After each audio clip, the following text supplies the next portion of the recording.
Dom and my brother started playing the game in middle school.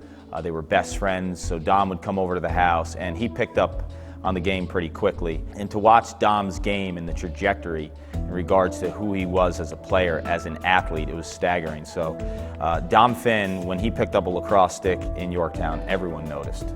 His first step, there wasn't a defender out there that could match his quickness, and he had a confidence about himself and wanted the ball in big spots. I remember watching him as a junior in high school up at Syracuse in the state final against Corning East.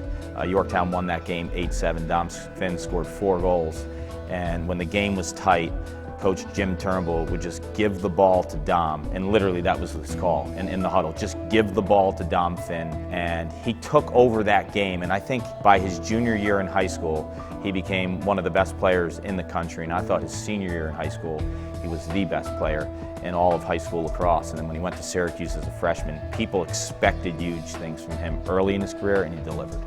Dom was so slippery, and for a smaller guy, he packed a massive punch. One of the strongest guys on our team when I was at Syracuse. His body control too. I mean, he was like a whirling dervish. He was all over the field. His head always up too. So teams that slid early to Dom, he became a passer. When you asked him to create offense on his own, there wasn't a defender out in college lacrosse that could match his instincts, his body control, and his quickness.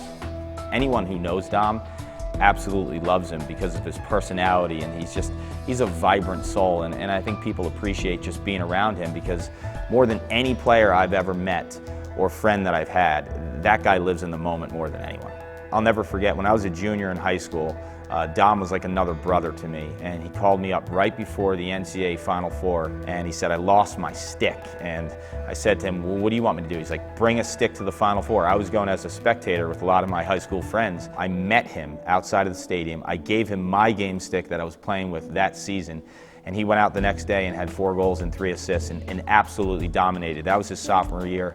He was a first-team All-American, and I'll never forget, he played that Saturday and then the national title game against Princeton, Princeton's first title in 1992. Dom had the ball in overtime, hit the goalie in the head. I guess it was my stick.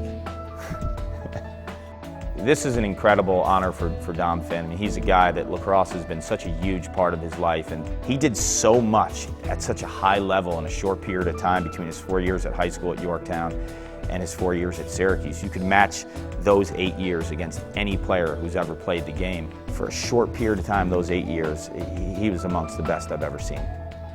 Dom Finn, National Hall of Famer. I can't think of a more deserving person, player, and friend to be enshrined in the U.S. Lacrosse Hall of Fame. Well done, 26.